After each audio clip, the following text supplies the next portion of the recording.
Hello viewers, আশা করি তোমরা সবাই ভালো আছো। আমি সঙ্গীতা। আজকের ভিডিওতে আমি তোমাদেরকে দুটো কেক ডেকোরেশন দেখাবো।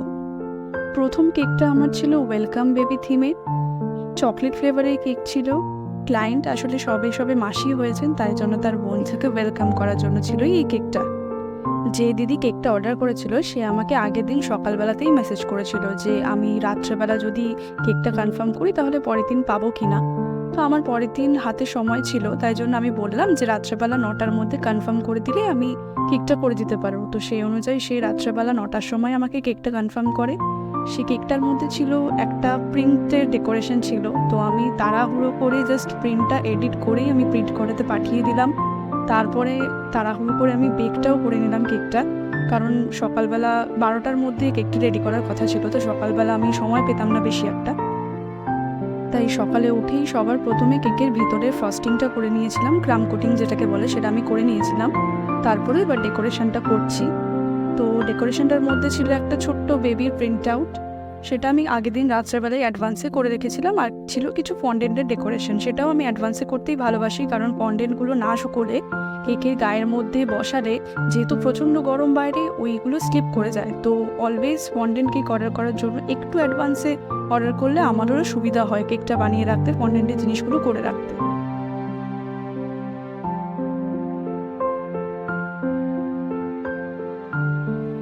শুরুতে আমাকে বলা হয়েছিল কেকটা যাতে আমি ডেলিভারি করে দিই, কিন্তু যেহেতু সকালবেলায় কেকটা রেডি করার কথা ছিল আর খুব আর্জেন্ট অর্ডার ছিল বলে আমি ডেলিভারিটা করতে পারিনি, কারণ আগের দিনকে রাত্রেবেলা কনফার্ম করলে পরের দিনকে ডেলিভারি দিতে একটু সমস্যা হয়ে যায়।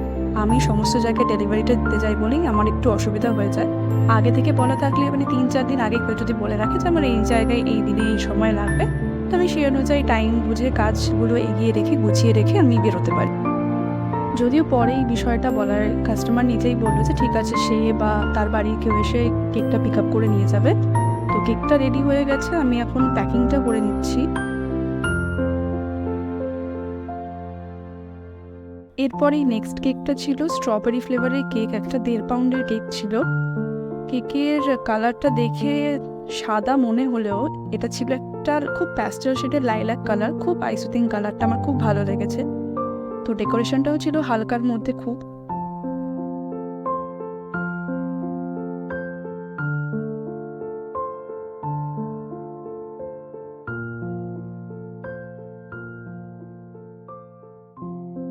কেকটার ক্রাম কোটিং আমি সকালবেলাতেই করে নিয়েছিলাম, রাত্রেবেলা সময় পাইনি। এটা যদিও প্রি অর্ডার ছিল অনেকদিন আগেই, যেই বোনটা অর্ডার করেছে অনেকদিন আগেই আমাকে কনফার্ম করে দিয়েছিল।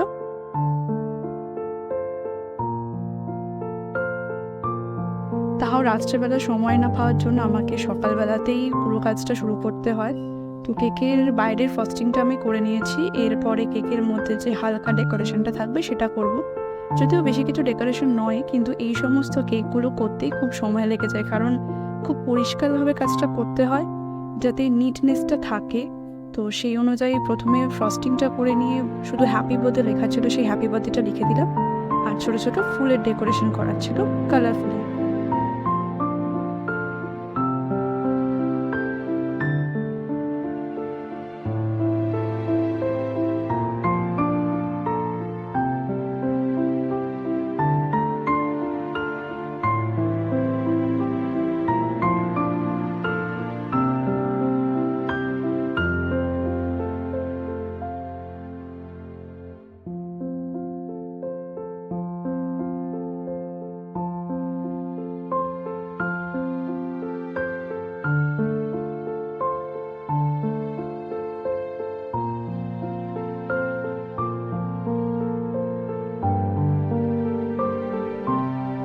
মাঝে একটু সমস্যা হয়ে যাওয়ার জন্য বাকি ডেকোরেশনগুলোর ভিডিওটা নেওয়া হয়নি, তাই জন্য লাস্ট পার্টের ভিডিওটাই নিচ্ছি।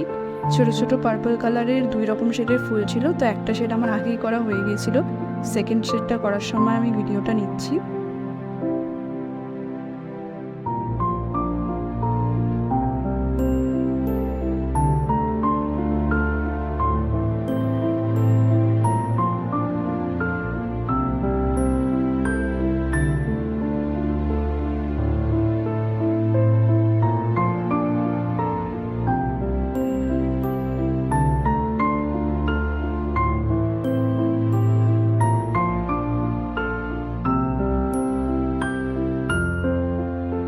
তারপর লাস্টে বর্ডারটা দিয়ে কেকটা ফিনিশ করলাম। এই কেকটা আমি নিজে ডেলিভারি দিতে গেছিলাম, কারণ এই কেকটা যেহেতু বললাম অনেক দিন আগে থেকেই কনফার্ম করা ছিল, আর এটা খুব বাড়ির পাশেই ছিল, মানে আমার বাড়ি থেকে অটো করেই জাস্ট ডিস্টেন্স ছিল। তো সেটা আমি বিকালবেলা গিয়ে নিজেই দিয়ে এসেছিলাম। কেকটা বোনটার খুব ভালো লেগেছে, সে খুব ভালো একটা রিভিউ দিয়েছে। আমি তোমাদেরকে রিভিউটাও লাস্টে অ্যাটাচ করে দেবো। ভিডিওটা ভালো লাগলে চ্যানেলটাকে একটু সাবস্ক্রাইব করে দিও, কমেন্ট করো আর লাইক করো। Bye bye.